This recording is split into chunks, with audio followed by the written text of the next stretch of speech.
Welcome to the Kids First Co-Parenting Podcast, the podcast for smart, intentional, millennial moms raising resilient kids after separation and divorce. I'm Dr. Karalynn Royster, a child psychologist, coach, and a mom. After thousands of therapy hours with kids caught in the middle of high-conflict households, I'm here to help moms like you do it differently. From peaceful co-parenting to total chaos, I've got you. Here we talk boundaries, regulation, and how to raise a great kid, even if your ex is beyond difficult.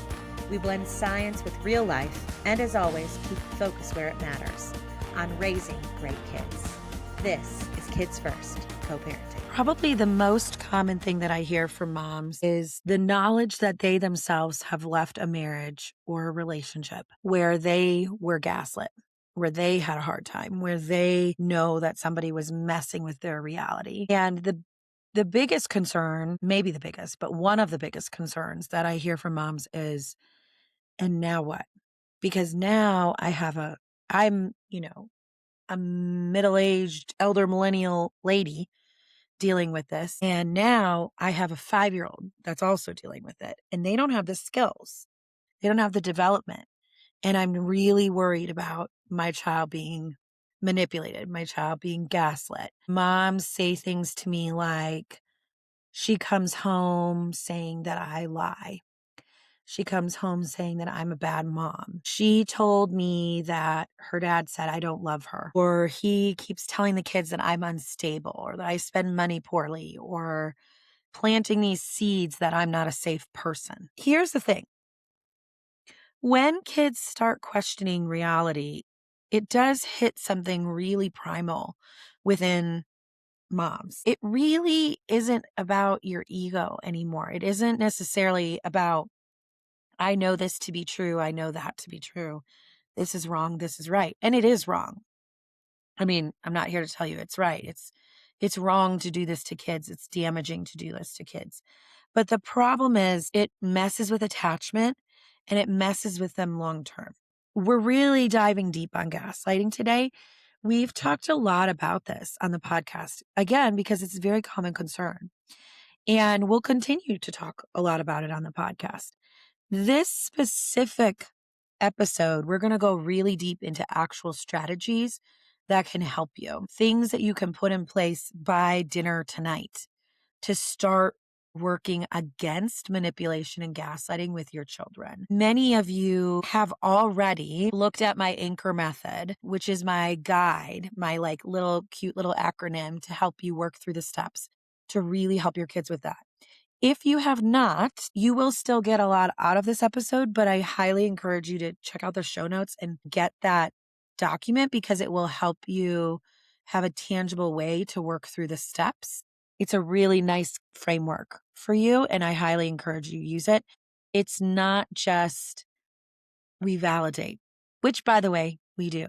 And that is in there, but it's as step 0, right? I want you to validate, and we'll talk a little more about that. And on my past episodes, you heard me talk about validation on steroids and how you really have to have this extra level of skill when you come in around emotions and gaslighting for kids. The moms that I work with and the moms that we spend a lot of time managing alienation and gaslighting and manipulation by their co-parent, we have to have even more strategies. It can't just be as simple I validate it and it gets better. It probably doesn't. We need more tools. And that's what this guide is. And then this podcast is meant to take those tools and go even deeper. They go hand in hand. So make sure you have both of them. Let's take a moment to just really talk about what gaslighting, what manipulation is. So manipulation, I would consider the lowest level. And as you get more severe, you go up to gaslighting. Manipulation and gaslighting, I will use them sort of interchangeably, but know that I consider gaslighting to be more intense. It's more pervasive. It's more problematic. It is not adult conflict. Just because you disagree with your co-parent about something does not mean that they're gaslighting you. Just because someone makes a mistake does not mean they're gaslighting you. And I talk about this on the original gaslighting episode, but I thought soccer practice was at 5. You thought it was at 5:30. I showed up late, and now you're accusing me of gaslighting you because I said, oh, shoot, I thought it was at 5. It's just a disagreement. We just saw things differently. It really is true, insidious, subtle, usually, reality distortion. This is key, you guys. It almost has to be subtle. Because if someone just comes in and tells you something that you know to be true is not true, you're going to immediately go to, what are you talking about? You're an idiot. You're wrong. It's a chipping away. It's a process. It takes time. That's the piece that gaslighting is. And the problem is that it does then create what psychologists call cognitive dissonance, which is when what I know to be true doesn't match the information that I have. And I have to do something to make them match. It creates loyalty binds. Kids are asking, who's actually telling me the truth here? Because I don't know who's telling me the truth. And what it does that I believe is probably most harmful is it creates kids that don't trust in themselves and that doubt themselves. When a child feels pressure to accept someone else's version of reality over their own lived experience, their little nervous system is going to go into survival mode, into fight or flight. And when that happens, you're going to see a lot of problems. Little kids are going to really struggle. Middle school and high school are going to struggle in a very different way, but they will struggle. This then brings us to what and how do we help kids? In the free guide that I've given you, and there's a reason I made this available. It's because it's the number one question that I'm asked. And it is the area that I feel most passionate about getting support into the right hands of the right people. Because this is the shit that keeps moms up at night. This is the stuff they're messaging me on Instagram. What do I do with this? How do I handle it? How do I respond to it? I need more than just ignore it, which is terrible advice, and validate them, which I give that advice. I give the validation advice, and it's great advice. But then we need the next step. How do I actually teach them to trust themselves? Now, you will always start with validation. After I just said you need more. But always, validation is like, I almost don't even include it as a step because it's a given. So when they come to you and they say one of these things that you're like, oh my goodness, you need to respond, thank you so much for telling me that. That sounds really confusing. That sounds scary. That sounds hard. That sounds sad. Whatever it is that your child is bringing to you, you're going to be right there with them. That's what validation is. Coming alongside them in that feeling, letting them know they're not alone and letting them know they're not crazy. And you may not have the right words, but you might show up in your way of being and in your presence. That's the part that really helps. You may also have the words, but not the presence. If you just say something really empty, like, that sounds hard, a kid's going to see through that. You have to have both. This validation piece needs to have the attunement of being present and with them, as well as some of the right language. You do that first. Then what I want you to do is move into what I call the anchor method. Anchor, get it? Because we're anchoring them in reality. We love a little handy acronym over here. They all stand, each letter stands for a step, ANCHOR. And anchor because you want to think about yourself. What a silly thing to imagine, but think about yourself as that like big heavy boat anchor that puts a kid into place. And you're at the bottom of the ocean and the little thing is going all the way up to the surface and they're the boat and the boat rides the waves and the boat sways side to side, but it stays anchored. It stays anchored to you. This is another way of thinking about secure attachment and attachment to a safe, secure base, which is the goal. A stands for ask. You're going to ask very gentle, very open-ended questions. You really want to understand that if you interrogate your child more, if you press, if you treat them like they're in a police interview, you are going to dysregulate them. And dysregulation is going to send them into fight or flight. They are going to feel threatened, even though they're not. And that's not your intention. And I know that. You're setting the stage for loyalty conflicts. You're increasing anxiety. There is a right answer here, and mom wants me to give it, but I don't know what it is.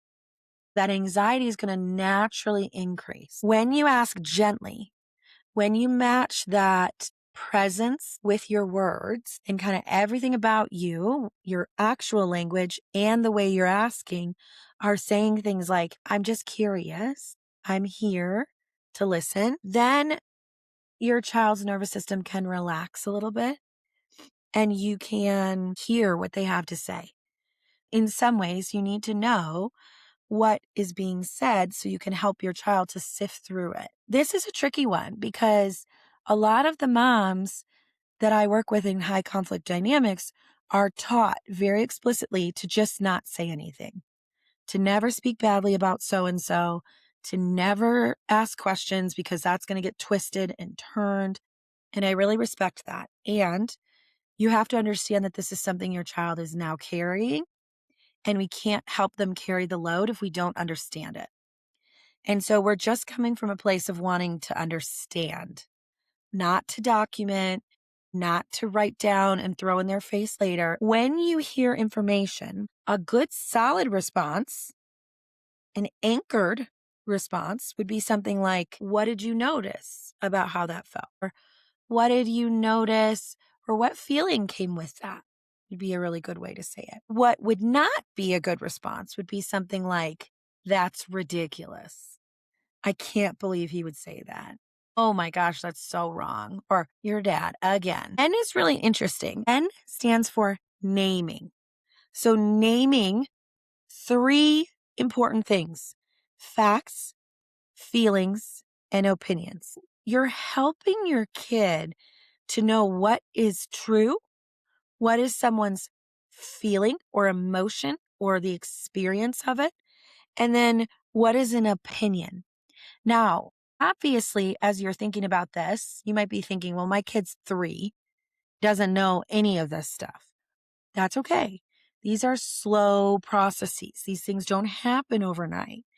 And so, but imagine, as your kid gets to like 6, 7, as your kid gets to like 7 or 8, 9, in school, they're also starting to learn these things. What's a fact for our essay? What's an opinion statement? That tracks with their development. Obviously, as the kids are older, you can do this in a little bit more complex way. As kids are younger, we're being really pretty concrete as they're younger, as opposed to a little more abstract when they're older. For you to teach this to your child, you need to understand it too. What is a fact? What is the fact? Now, sometimes co-parents get real wrapped up in the fact is we need to decide what the fact was. You cheated and that's why we got divorced. Unfortunately, that's not really a fact. That's someone's opinion of what happened. The other person may say, no, we got divorced because of years of emotional neglect. And yes, I had an affair, but like, that's not really why we got divorced. There's perspective. But facts are things like dates. There was a court hearing. The judge wrote this in their orders, which of course you're not talking to kids about orders, but you are saying there was this specific court hearing. That did happen. There was a hearing today. Maybe your ex said something. And the feeling, I wonder, it sounds like you felt really nervous about what would happen at the hearing. And the opinions. Your dad and I have different opinions of how today went and what was decided, but that's not for you to worry about. Or your dad was very upset about what happened today. The fact is there was a hearing. The feeling for your child is that it was scary, and the opinions are different adults interpret situations differently. You're teaching them how to see what is a true statement, what is a feeling, and what is their opinion of the feeling, both for themselves and as they observe it in other people. We're going to take a really quick break, and I'm going to talk to you a little bit about the membership. If you're realizing, wow, this is way more layered than I thought, You are right. Inside the Kids First membership, we go way deeper than this. We practice real life scripts. We troubleshoot your specific situation. We talk about what to do when your child starts repeating accusations. We work on your regulation so you don't escalate the dynamic accidentally.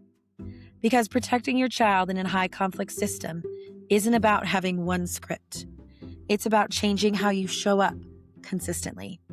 Join us now at the link in the show notes. All right, C in the anchor system is confirming, and more specifically, confirming their observations, your child's observations. This is where kids either learn, I can trust myself and my body's signals, or I should override what I know to be true because a grown-up around me is telling me something. If a child says something like, that felt weird, or I didn't like that, and you say, oh no, you're fine, or it's okay, it's not anything to worry about, you have just taught them to not trust their signals. This is the classic. They fall down, they hurt their knee. A healthy parent doesn't rush over and be like, oh my God, you broke your leg, and freak out, thus causing the child to freak out. Nor do they go, oh, you're fine. Get up, dust it off, walk it off, kid. I don't care that you're hurt. Both ends of that extreme are going to be harmful to kids. What a healthy parent does do is come over to them and say, what happened?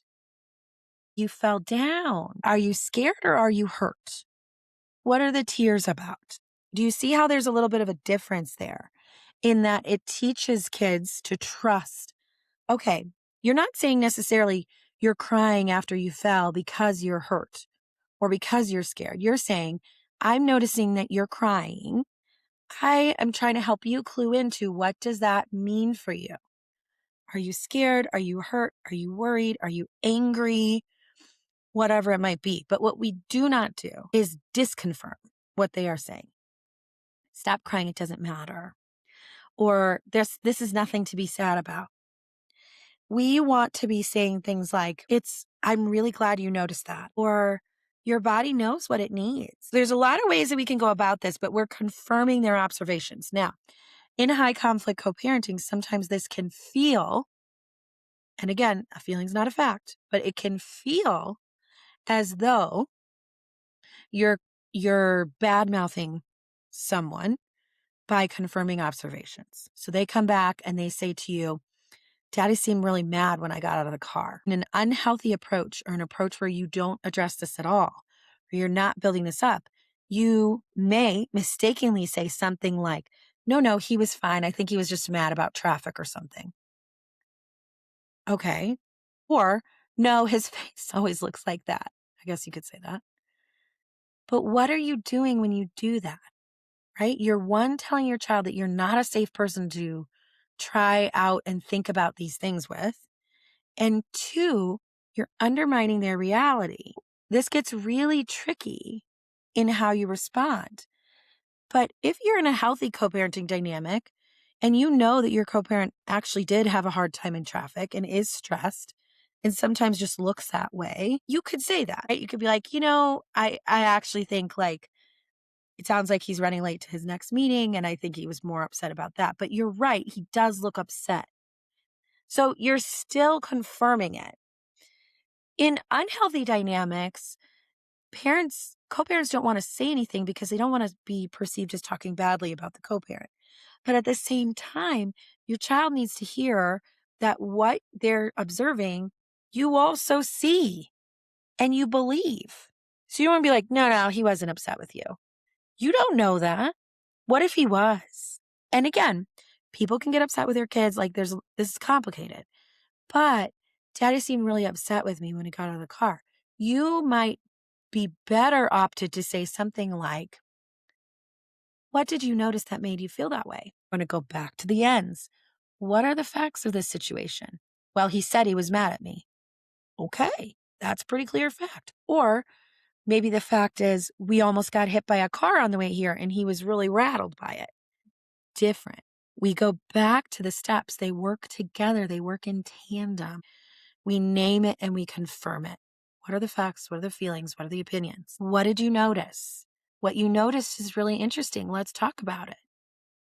What do we do with that? And it has to match the things that you're trying to communicate. You're safe to tell me this needs to come through in the way you're speaking to your child. H stands for holding curiosity. Being curious is such a gift. And we talk about this a lot in just general parenting, but this idea that you don't need to interrogate them, of course you don't. But we do want them to know that it's okay if they don't know all the answers, right? And that you're open to the discussion. We talked about how you need some information, but you can also say things like, tell me more about that if you want, or I'm listening, or it's okay if you're not sure. This example that we were just talking about, getting out of the car at transition and being like, Dad was so mad at me. You might say like, well, what about that felt that way? And it's okay if you're not sure if he was mad at you or mad at something else. Do you want to tell me a little bit more? Or how do we make sense of this together is really the area that you're trying to go. You want to say things more like, what happened next, as opposed to, tell me exactly what he said. Or why didn't you tell me sooner? That's a classic one. You might wonder aloud, like, oh, I'm curious about why we weren't able to share this when it happened. But I'm so happy you're telling me now. O is for offering. I would like for you to think about offering language and a way to think about things rather than scripts. When co-parents have canned responses, it helps in some ways because it helps reduce the conflict.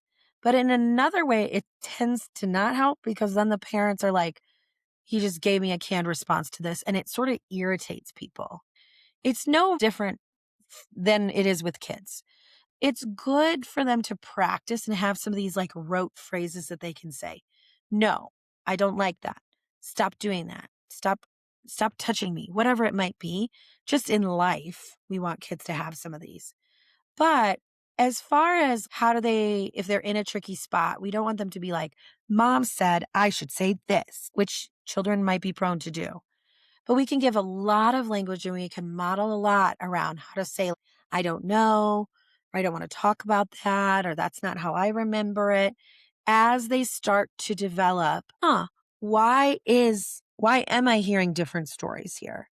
They might come to you and be like, why did Dad say that? Or why did Mom say that? And you want them to be able to speak for themselves in regards to the language, but also for you. If a child wants to say, like, I don't agree with that story to your co-parent, you might be able to help them give some examples of language. Well, if that feels important for you to say, and again, whenever we disagree with somebody, here's how we do it respectfully. Or if we don't have an answer to a question and someone's pushing us a lot, you can say, I don't want to talk about it, or I want to think about this first. Finally, the R in the anchor method really does stand for reinforcing self-trust. How do we get kids to know that what they think and believe is true and right and good and powerful? Our goal here, you guys, is not to get kids to just blindly trust adults, because that's dangerous in a lot of ways. And that includes you. Our goal here is to help them trust themselves. Let me say that again. Your goal is not to make your child believe you. It's to make your child trust themselves. Over time, if a child consistently has an adult that doesn't panic and doesn't freak out and doesn't force them to choose and lets them think and disagree and have different moments or different experiences than you're going to see that bear more fruit on the self-trust tree. That looks like telling them things like, I'm so happy you noticed that. You are right. That person did look really upset. I think you might be picking up on something here. You're getting two different stories, and that's really confusing. There's a lot of reinforcing with what a child sees and hears. If you're listening and you're thinking to yourself, I sure wish I had written this down, I made you something. I created a free guide that walks you through the full anchor method step by step with scripts that you can use immediately, as well as ways of implementing some of the steps because, it's not all scripted language. It's simple and practical, and I designed it for moms navigating high conflict dynamics because of how often I hear about this issue. Grab it now through the link in my show notes. Now, let's go a little deeper. All right, I want to talk just really briefly about some of the mistakes that I see when parents start to implement the anchor method. The first mistake, and we talk about this a lot, but the first mistake is overcorrecting, really getting very defensive, really going in hard. Like, that didn't happen. That's not right. That's not the facts. What happens there is that kids feel like, oh, I stepped in it. This made mom mad. I don't know what's going on here. You come off as defensive. You set a stage then that you're not someone your child can talk to about these things, that for whatever reason you don't want to hear it because it's going to upset you or make you mad or whatever it is. And the loyalty bind kind of tightens around them. Kids feel a lot of pressure in that scenario. And so we really want to avoid coming at this from a really defensive place. Mistake number 2, no one ever is going to come to me and say, well, I interrogated my child, because that's never the intention. But the truth is, when walking through these things with kids, it's really easy to get into interrogation style questioning. You don't think you're doing it, but you might be. No mother is like, yes, I interrogated them when they came back. Of course not. But what you may be doing, and what you're probably doing, honestly, is asking too many questions, is pushing it too hard, is making it seem like there's a right way and a wrong way to answer this, and getting really specific. Sometimes we have to be specific when it is a safety issue. But for the most part, you're trying to get general ideas. What did that feel like? What was the experience like? Think about it when your kid is telling you something that happened with a kid at school on the playground. I am not like, okay, but where were you standing? And where were they standing? And then who threw the wood chip first? And then where did the wood chip go? Did it go in your hair? Where was the teacher in all of this? Do you see how I'm trying to maybe gather information so I could talk to the school about what happened? Maybe. But I'm not showing up for my child in that situation. And I would be putting them in a situation where they're having to recall the facts, AKA it feels like an interrogation, instead of what my kid really needs from me in that moment, which might be like, whoa, your friend threw wood chips at you? What was going on? What happened? This uses the anchor method. It's curious. It's neutral. It confirms what they're bringing to me. It's me saying, tell me a little bit more. What was the story? How did this start? Feel the difference there, my friends. Mistake number 3, labeling the other parent. Obviously, this is bad news bears. I never want you doing this. You should never, ever, the words narcissist should never come out of your mouth. Asshole should never come. Well, you can say asshole, just not to your kid. Things like any diagnostic language, that doesn't really help kids, really at all. Just so we all know. We're going to avoid labeling the other parent, certainly to our children. The last mistake is teaching your children scripted, canned languages. Saying things to them like, next time, say this. Mom is very responsible with her money. Not great. It pulls kids into parentified roles. We really don't want that for them. You want to teach them to think, teach them how to use a variety of language when responding to this situation. Think about it like we're giving them lots of samples of ideas of things they could say, but not a script. They're not on a stage in a play reading a script.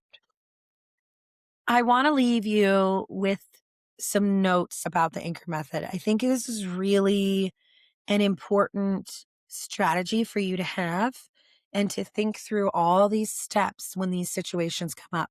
You can write them down. You can reflect about them. In your spaces, like in the Kids First membership, we will talk through each of these steps before we address something specific to everybody's dynamic, because you need that level of support.